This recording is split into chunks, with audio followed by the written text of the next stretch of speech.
But if I lay down and I play dead and I stay dead, maybe you'll get sick of being the monster out of my head, under my bed. Think you're something out of my nightmares, standing right there. But if I lay down and I play dead and I stay dead, then എല്ലാവർക്കും നമസ്കാരം. ഇന്ന് നമ്മൾ വന്നിരിക്കുന്നത് ചെറിയൊരു വ്ളോഗുമായിട്ടാണ്. ഒരു അവധി ദിവസത്തെ കുറച്ച് കുക്കിങ്ങും പിന്നെ നമ്മൾ ബീച്ചിൽ പോയതും ഒക്കെയാണ് ഈ വ്ളോഗിൽ നമ്മൾ ഉൾപ്പെടുത്തിയിരിക്കുന്നത്. അപ്പോൾ അവധി ദിവസം രാവിലത്തെ ഫുഡ് നമ്മളിതിൽ കാണിക്കുന്നില്ല, ഉച്ചയ്ക്ക് ഫുഡ് പ്രിപ്പയർ ചെയ്താണ് മെയിനായിട്ട് ഇതിൽ നമ്മൾ ഉൾപ്പെടുത്തിയിട്ടുള്ളത്. അപ്പോൾ നമ്മൾ ഒരു ബീച്ചിൽ പോയിട്ടുണ്ടായിരുന്നു. അപ്പം നമ്മൾ ആദ്യമായിട്ടാണ് ബീച്ചിൽ പോകുന്നത്. നല്ല ക്ലീൻ ആയിട്ടുള്ളൊരു ബീച്ചാണ്. ലോമ സൗത്ത് ബീച്ചിലാണ്. ലോമയിൽ തന്നെ 2 ബീച്ചുണ്ട്. അപ്പോൾ അതിലെ സൗത്ത് ബീച്ച് നമ്മൾ ആദ്യമായിട്ട് പോവാണ്. നല്ല ക്ലീൻ ആയിട്ടുള്ള ബീച്ചാണ്. പിന്നെ നമ്മളൊരു ബാർബിക്യൂ ചെയ്തിട്ടുണ്ടായിരുന്നു. അപ്പോൾ അധികം താമസിയാതെ നമുക്ക് കുക്കിംഗ് വ്ളോഗിലേക്ക് പോകാം. നമ്മളിന്നൊരു മീൻ കറി വെക്കുന്നുണ്ട്. അപ്പോൾ നമ്മൾ ഫ്രഷായിട്ട് മീൻ വല്ലപ്പോഴേ മേടിക്കാറുള്ളൂ. അപ്പോൾ നമ്മൾ തൊട്ടടുത്തുള്ള കടയിൽ പോയപ്പം അവിടെ ഫ്രഷായിട്ടുള്ള മീൻ കണ്ടപ്പോൾ വാങ്ങിയതാണ്. സീബ്രീം എന്ന് പറഞ്ഞിട്ടുള്ള മീനാണ് നമ്മളിന്ന് കറി വെക്കാൻ പോകുന്നത്. അപ്പോൾ മീനിൻ്റെ പാക്കറ്റ് തുറന്ന് നോക്കിയപ്പോഴാണ് മീനിന് തലയില്ല. ഇതിൻ്റെ ഏറ്റവും ടേസ്റ്റ് ആയിട്ടുള്ള പാകം എന്ന് പറയുന്നത് എൻ്റെ തലയാണ്. സാധാരണ അവർ തല കളയാറില്ല, പക്ഷേ ഇത്തവണ ക്ലീൻ ചെയ്ത് തന്നവർ തല മൊത്തത്തിൽ കളഞ്ഞിട്ടാണ് തന്നത്. അപ്പോൾ അതിൻ്റെ സൈഡൊക്കെ ഒന്നുകൂടെ ഒന്ന് ക്ലീൻ ആക്കിയിട്ട് നമ്മൾ ഉപ്പിട്ട് നന്നായിട്ട് തേച്ചിട്ട് കഴുകാണ്. നല്ല ടേസ്റ്റ് ആയിട്ടുള്ള മീനാണ് ഈ സീബ്രീം എന്ന് പറയുന്നത്. കറി വെക്കാനും വറക്കാനും ഗ്രില്ല് ചെയ്യാനും ഒക്കെ നല്ല മീനാണ്. ബിരിയാണി വരെ വെക്കാൻ നല്ല ടേസ്റ്റ് ആയിട്ടുള്ള മീനാണ്. അപ്പോൾ തല പോയതുകൊണ്ട് ചെറിയൊരു വിഷമത്തിലാണ് ഞങ്ങൾ. തലയാണ് ഇവിടെ എല്ലാവർക്കും ഇഷ്ടം. നന്നായിട്ട് കഴുകി നമ്മൾ കട്ട് ചെയ്തെടുത്തിട്ടുണ്ട്. കുടംപുളിയൊക്കെ ഇട്ട് വെച്ചിട്ടുള്ള നമ്മുടെ കോട്ടയം സ്റ്റൈലുള്ള മീൻ കറിയാണ്. അപ്പോൾ അതിൻ്റെ വിശദമായിട്ടുള്ള റെസിപ്പി നമ്മളിതിൽ കാണിക്കുന്നില്ല, ഓൾറെഡി നമ്മൾ ഒരുപാട് തവണ കാണിച്ചിട്ടുള്ളതാണ്. അപ്പോൾ മീൻ കറിയൊക്കെ ഇവിടെ നന്നായിട്ട് തിളച്ച് വന്നിട്ടുണ്ട്. ചോറ് ഞാൻ ആദ്യം തന്നെ വെച്ചിട്ടുണ്ടായിരുന്നു. അപ്പോൾ രാവിലെ ബ്രേക്ക്ഫാസ്റ്റ് റെഡിയാകുന്നതിൻ്റെ കൂട്ടത്തിൽ തന്നെ ചോറും അങ്ങ് വെക്കും. അപ്പോൾ നമ്മൾ ശനിയാഴ്ച നന്നായിട്ട് ഫുഡ് ഉണ്ടാക്കും, അതായത് കറികളെല്ലാം ഉണ്ടാക്കും. അപ്പോൾ ഞായറാഴ്ച അത് കാണും. അപ്പോൾ 2 ദിവസവും കുക്കിങ്ങിന് വേണ്ടിയിട്ട് സ്പെൻഡ് ചെയ്യേണ്ട ആവശ്യമില്ല. നമ്മൾ ഒരു പപ്പായ തോരൻ ഉണ്ടാക്കാനായിരുന്നു പ്ലാന്. അപ്പോൾ ഈ പപ്പായ കുറച്ച് ദിവസമായിട്ട് ഫ്രിഡ്ജിലിരിക്കുമായിരുന്നു. ഇപ്പോഴാണ് സമയം കിട്ടിയത്. അപ്പോൾ എനിക്ക് മുറിച്ചപ്പോൾ തന്നെ എൻ്റെ കുറച്ച് കളറൊന്ന് പോയിട്ടുണ്ടായിരുന്നു. അപ്പോൾ എന്തായാലും ഒന്ന് തൊലി കളഞ്ഞിട്ട് നോക്കാം. ഈ പപ്പായ ഏകദേശം കുറച്ച് പഴുക്കാറായൊരു പരുവത്തിലാണ്. അപ്പോൾ നമ്മളിത് തോരൻ വെച്ചാൽ നന്നായിട്ട് മധുരിക്കും. അപ്പോൾ അത് ക്ലീൻ ആക്കിയിട്ട് എന്ത് ചെയ്യണമെന്ന് എനിക്കറിയത്തില്ലായിരുന്നു. അപ്പോൾ ഞാനത് അരിഞ്ഞിട്ട് ഫ്രിഡ്ജിൽ വെച്ചു. പിന്നെ ഒരു 2 ദിവസമൊക്കെ കഴിഞ്ഞപ്പോൾ ഞാൻ ഇതുപോലെ ഹൽവ ആക്കി എടുത്തു. മിക്സിയിലിട്ട് അരച്ചതിന് ശേഷം നമ്മൾ പഞ്ചസാരയും അതുപോലെ കോൺഫ്ലവറും ഒക്കെ ഇട്ടിട്ട് ഹൽവ പോലെ ആക്കി എടുത്തു. ഇതിൻ്റെ റെസിപ്പി ഞാൻ പിടിച്ചില്ല, അത് കറക്റ്റായിട്ട് വരുമോ എന്ന് എനിക്കറിയില്ലായിരുന്നു. അപ്പോൾ അതങ്ങനെ നന്നായിട്ട് കിട്ടി. കളറൊന്നും എക്സ്ട്രാ ആയിട്ട് ചേർത്തല്ല, പപ്പായയുടെ കളർ തന്നെയാണ്. അപ്പോൾ ഇനി പപ്പായ തോരൻ വെക്കാൻ പറ്റില്ല. അപ്പോൾ നമ്മൾ ഇനി വെക്കാൻ പോകുന്നത് ഒരു ഇടിച്ചക്ക തോരനാണ്. അപ്പോൾ ഇത് ഫ്രോസണായിട്ട് ഫ്രിഡ്ജിൽ ഇരിപ്പുണ്ടായിരുന്നു. അപ്പോൾ അത് നമ്മൾ വേവിക്കാത്ത ഇടിച്ചക്കയാണ് മഞ്ഞളിട്ട് വെച്ചിട്ടുള്ളത്. ഇത് നന്നായിട്ടൊന്ന് ആവി കയറ്റി നന്നായിട്ട് വേവിച്ചെടുക്കണം. ചില സമയങ്ങളിൽ ഇത് വെന്തിട്ടാണ് വരുന്നത്. ഇത്തവണ വേവിക്കാത്ത ഇടിച്ചക്കയാണ് കിട്ടിയത്. അപ്പോൾ അതവിടെ ആവി കയറ്റുന്ന സമയം കൊണ്ട് നമ്മളിന്നൊരു മോര് കറിയും കൂടി ഉണ്ടാക്കുന്നുണ്ട്. നല്ല കുറുകിയ യോഗട്ട് കിട്ടും. അതിലേക്ക് കുറച്ച് വെള്ളം കൂടെ ഒഴിച്ചിട്ട് നന്നായിട്ടൊന്ന് ഡൈല്യൂട്ട് ചെയ്തെടുക്കും.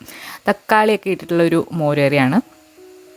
നമ്മളിങ്ങനെ പാക്കറ്റിൽ വാങ്ങിക്കുന്ന മോരിന് അധികം പുളി ഉണ്ടാവാറില്ല. അപ്പോൾ നമ്മൾ തക്കാളിയും കൂടി ചേർത്തിട്ട് മോര് കറി വെക്കുമ്പോൾ കുറച്ചുകൂടി നല്ല പുളി ഉണ്ടാവും. വെളിച്ചെണ്ണ ചൂടായി വന്നു കഴിഞ്ഞാൽ കടുക് ഇട്ട് പൊട്ടിക്കാം. ഇതിലേക്ക് ഒരു ചെറിയ കഷ്ണം ഇഞ്ചി, ഒരു 3-4 അല്ലി വെളുത്തുള്ളി അരിഞ്ഞതും, പിന്നെ ഒരു പച്ചമുളക്, കറിവേപ്പില, പിന്നെ വറ്റൽമുളക് ഉണ്ടെങ്കിൽ വറ്റൽമുളകും കൂടി ചേർക്കാം. എല്ലാം കൂടി നന്നായിട്ട് വഴറ്റിയെടുക്കാം. ഒന്ന് വഴണ്ട് വന്നിട്ടുണ്ട്. ഇനി ഇതിലേക്ക് കുറച്ച് പൊടികൾ ചേർക്കാം. 1/4 ടീസ്പൂൺ മഞ്ഞൾപ്പൊടി, പിന്നെ ഒരു നുള്ള് ഉലുവാപ്പൊടി. ഉലുവാപ്പൊടി ഓൾറെഡി വറുത്താണ്. മഞ്ഞൾപ്പൊടിയുടെ പച്ചമണം ഒന്ന് മാറുന്ന വരെ ഒന്ന് വഴറ്റിയെടുക്കുക. ഇനി ഇതിലേക്ക് നമ്മൾ ചേർക്കാൻ പോകുന്ന തക്കാളിയാണ്. ഒരു തക്കാളി അരിഞ്ഞതും കൂടി ചേർത്തിട്ട് നന്നായിട്ട് വഴറ്റുക. കുറച്ച് ഉപ്പ് ചേർത്ത് കൊടുക്കാം. മോരിൽ നമ്മൾ ഉപ്പ് ചേർത്തിട്ടുണ്ട്. തക്കാളി ഒന്ന് വാടി വന്നിട്ടുണ്ട്. ഇനി നമ്മൾ നേരത്തെ മിക്സ് ചെയ്ത് വെച്ചിരിക്കുന്ന ആ മോര് കൂടി ചേർത്തിട്ട് ഒന്ന് ചൂടാക്കി എടുക്കാം. ഒരുപാട് അങ്ങ് തിളപ്പിക്കരുത്, ചെറുതായിട്ടൊന്ന് ചൂടാകുമ്പോഴത്തേക്ക് തീ ഓഫ് ചെയ്യാം.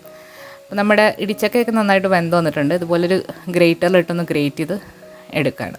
മിക്സിയിൽ ചെറിയ ജാറിലിട്ട് അടിച്ചാലും മതി. ചിലപ്പോൾ കറ ഉണ്ടാകും, അതുകൊണ്ട് ക്ലീൻ ആക്കാൻ പാടാണ്. അതുകൊണ്ട് ഗ്രേറ്റ് ചെയ്തെടുക്കുന്നതാണ് ഒന്നുകൂടെ ഈസി. ഇനി അതിന് വേണ്ടിയിട്ടുള്ള അരപ്പ് തയ്യാറാക്കാം. ഒരു 3 അല്ലി വെളുത്തുള്ളി, 2 പച്ചമുളക് ഒന്ന് ചതച്ചെടുക്കാം. പിന്നെ കുറച്ച് ജീരകവും കൂടി ഇട്ട് കൊടുത്തിട്ടുണ്ട്, ചെറിയ ജീരകമാണ്. ഇതെല്ലാം കൂടി ചതച്ചിട്ട് ഇതിലേക്ക് കുറച്ച് തേങ്ങയും കൂടി ഇട്ടിട്ട് നന്നായിട്ട് ചതച്ചെടുക്കാം. കുറച്ച് മഞ്ഞൾപ്പൊടിയും കൂടി ഇട്ട് കൊടുക്കുന്നുണ്ട്. ഇടിച്ചക്കത്തോറിൻ്റെ വിശദമായിട്ടുള്ള റെസിപ്പി നമ്മളിതിന് മുൻപ് അപ്ലോഡ് ചെയ്തിട്ടുണ്ട്. കണ്ടു നോക്കിയിട്ടില്ലാത്തവർ കണ്ടു നോക്കണം. വെളിച്ചെണ്ണ നന്നായിട്ട് ചൂടാകുന്ന കഴിഞ്ഞാൽ കടുകും അതുപോലെ തന്നെ കുറച്ച് ഉഴുന്ന് പരിപ്പും കൂടി ഇട്ട് നന്നായിട്ടൊന്ന് മൂപ്പിച്ചെടുക്കുക. ഇതിലേക്ക് ചെറിയ ഉള്ളി, വറ്റൽമുളക്, കറിവേപ്പില നന്നായിട്ട് മൂപ്പിക്കാം. നമ്മൾ ഉപയോഗിച്ചിരിക്കുന്ന പാൻ എന്ന് പറയുന്ന അയൺ പാനാണ്. ഐക്കിന്ന് വാങ്ങിച്ചിട്ടുള്ളതാണ്. നമ്മളൊരു വീഡിയോയിൽ മുൻപ് ചെയ്തിട്ടുണ്ട്. കുറച്ച് പേര് റിവ്യൂ ചോദിച്ചിട്ടുണ്ടായിരുന്നു. നല്ല റിവ്യൂ ആണ്. തോരനൊക്കെ വെക്കാൻ ബെസ്റ്റാണ്. അടിയിലൊന്നും ഒട്ടിപ്പിടിക്കില്ല. നന്നായിട്ട് നമ്മൾ സീസൺ ചെയ്ത് എടുത്തിട്ടുള്ളതാണ്. അതൊക്കെ എങ്ങനെയാണ് സീസൺ ചെയ്യുന്നതെന്നുള്ളത് നമ്മൾ ചെയ്തിട്ടുണ്ട്. വീഡിയോ നമ്മൾ എൻഡിൽ കൊടുക്കുന്നതാണ്. അപ്പോൾ ഇടിച്ചക്കയും അതുപോലെ തന്നെ അരപ്പും കൂടി ഇട്ടിട്ട് അടച്ചു വെച്ചിട്ട് ഒരു 5 മിനിറ്റ് കഴിഞ്ഞിട്ട് തുറന്നിട്ട് നന്നായിട്ട് മിക്സ് ചെയ്തെടുക്കാം. നല്ല ഫൈബർ റിച്ച് ആയിട്ടുള്ള ഒരു തോരനാണ്. നല്ല ടേസ്റ്റിയാണ്. ഇടിച്ചക്കയൊക്കെ വീട്ടിൽ കിട്ടുന്നവർ തീർച്ചയായിട്ടും ഉണ്ടാക്കി നോക്കാം. ഇപ്പോൾ ഇവിടെ നല്ല ചൂടാണ്. അതുകൊണ്ട് ഉച്ചയ്ക്ക് ചെറുതായിട്ടൊന്ന് തണുപ്പിക്കാനായിട്ട് നമ്മളൊരു കോൾഡ് കോഫി ഉണ്ടാക്കുന്നുണ്ട്. അപ്പോൾ ഒരു 3 ടേബിൾ സ്പൂൺ നല്ല ചൂടുള്ള വെള്ളത്തിലേക്ക് ഒരു 3 ടീസ്പൂൺ കോഫി പൗഡർ, അതായത് ഇൻസ്റ്റൻറ്റ് കോഫി പൗഡർ ഇട്ടിട്ട് നന്നായിട്ടൊന്ന് മിക്സാക്കി എടുക്കുക. ഇനി ഒരു ബ്ലെൻഡറിലേക്ക് നമ്മൾ കുറച്ച് ഐസ് ക്യൂബ്സ് ഇട്ട് കൊടുക്കുകയാണ്. ആവശ്യാനുസരണം ഇട്ട് കൊടുക്കുക. ഇനി ഈ അലിയിച്ച് വെച്ചിരിക്കുന്ന കോഫി മിക്സും കൂടെ ചേർത്തു. ഇതിലേക്ക് ഇനി പാല്, അതുപോലെ തന്നെ ഐസ്ക്രീം ഉണ്ടെങ്കിൽ ഐസ്ക്രീം, അത് ഓപ്ഷണലാണ്. അതുപോലെ ക്രീമൊക്കെ ഇട്ടിട്ട് നമുക്കിത് നന്നായിട്ട് ബ്ലെൻഡ് ചെയ്ത് എടുക്കാം. ആവശ്യത്തിനുള്ള മധുരവും കൂടി ചേർക്കുക. ഐസ്ക്രീമിൽ കുറച്ച് മധുരം ഉണ്ടാവും, അപ്പോൾ അതനുസരിച്ചിട്ട് ചേർക്കുക. നന്നായിട്ട് ബ്ലെൻഡ് ചെയ്ത് എടുത്തിട്ടുണ്ട്. നല്ല ക്രീമി ആയിട്ടുള്ള കോൾഡ് കോഫി ഇവിടെ റെഡി ആയിട്ടുണ്ട്. അപ്പോൾ ഇതിൻ്റെയൊക്കെ റെസിപ്പി നമ്മളിതിന് മുൻപ് അപ്ലോഡ് ചെയ്തിട്ടുണ്ട്. ഇനി നമ്മൾ ലഞ്ചിന് മീൻകറി, മോര്, തോരൻ കൂടെ അതൊരു മീൻ വറുത്തതും കൂടി ഉണ്ടാക്കുന്നുണ്ട്. ഇവിടെ പൊതുവേ ഞങ്ങളങ്ങനെ വറക്കാറില്ല. ഇവിടെ എല്ലാവർക്കും കറി വെക്കുന്നതാണ് ഇഷ്ടം. അപ്പോൾ ഇതാണ് നമ്മുടെ ലഞ്ച്.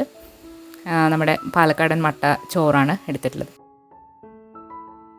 നമ്മളൊരു ബീച്ചിൽ പോകുന്ന കാര്യം വീഡിയോയുടെ സ്റ്റാർട്ടിങ്ങിൽ പറഞ്ഞിട്ടുണ്ടായിരുന്നല്ലോ. അപ്പോൾ അത് നമ്മൾ ഈ അടുത്ത് കണ്ടുപിടിച്ചൊരു ബീച്ചാണ്. നമ്മൾ ലോമ ബീച്ച് എന്ന് പറഞ്ഞിട്ട് നമ്മളിതിന് മുൻപ് ഞാനൊരു വ്ളോഗിൽ ചെയ്തിട്ടുണ്ട്.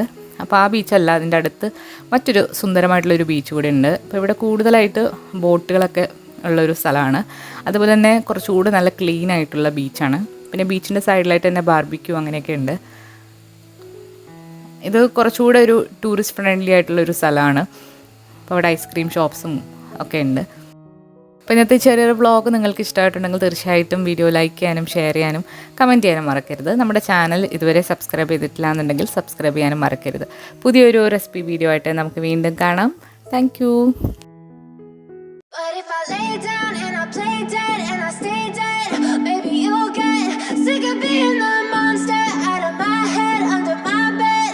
Think you're something out of my nightmares, standing right there. But if I lay down and I play dead and I stay dead, then will you get bored of killing me? Silhouettes of you are like a taunt. Never really know just what you want.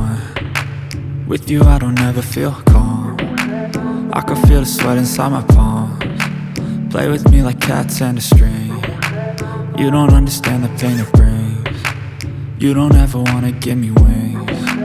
You don't ever wanna set me free. You know I'm addicted to you, and it's twisted, you've been gifted with the evil voodoo. Got me coming back for more, even when I've been screwed. Dolls full of pins, pierce my heart straight through.